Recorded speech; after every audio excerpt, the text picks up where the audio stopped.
गांव में एक नन्ही सी बेटी रहती थी अपनी सौतेली माँ के साथ। जब वह बेटी अपनी माँ से खाना मांगती थी तो उसकी माँ क्या कहती थी? माँ, मुझे भूख लग रही है, मुझे खाना दे दो, मैंने सभी काम कर दिया है। क्या बोल रही है? खाना दे दूँ? चली जाए यहाँ से, और खबरदार जो यहाँ इस घर में दोबारा लौट के आई तो कोई खाना नहीं है यहाँ, और छोड़ के जाए इस घर को। बोली खाना दे दो। रिया उसकी बातें सुन करके घर से बाहर चली जाती है और उसके जाने के बाद फिर उसकी माँ सौतेली देखने आती है कि गई क्या इधर ही है। बड़ा अच्छा हुआ, घर छोड़ के चली तो गई कमबख्त, पता नहीं कहाँ से मेरी किस्मत में लिखी थी। चलो अच्छा हुआ।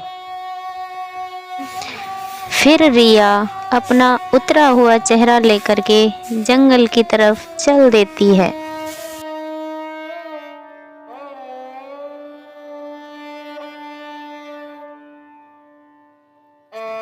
फिर उसे थोड़ी दूरी पर एक दादी दिखाई देती हैं जो कि खाना बना रही होती हैं। वो वहाँ पहुँच जाती है और दादी माँ से कहती है, दादी, दादी।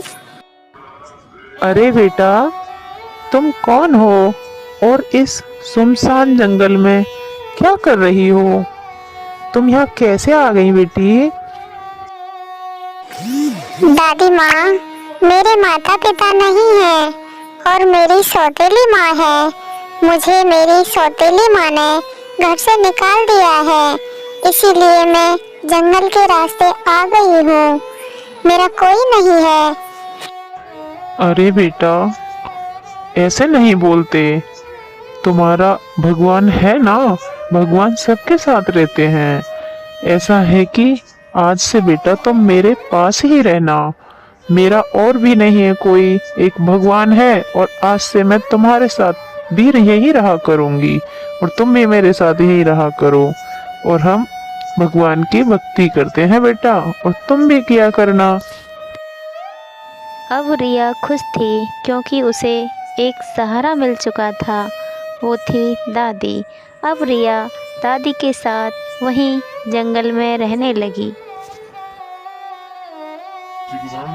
रिया बेटा, अच्छा हुआ कि तुम मेरे पास आ गई।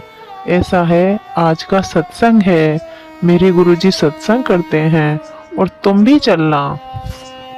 थोड़ी देर बाद दादी और रिया दोनों सत्संग के लिए जाती हैं। रास्ते में शमशान घाट का रास्ता पड़ता है और उधर एक भूत निकलता है।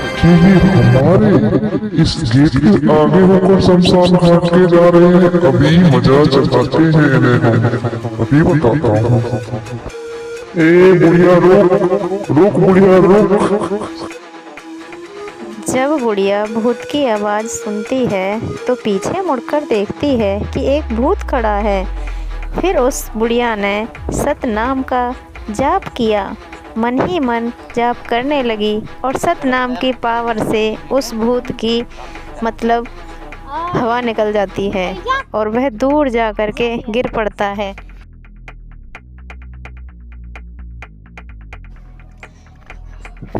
फिर वह दादी सत्संग में अब रिया के साथ आ जाती है और परमात्मा का सत्संग सुनती है।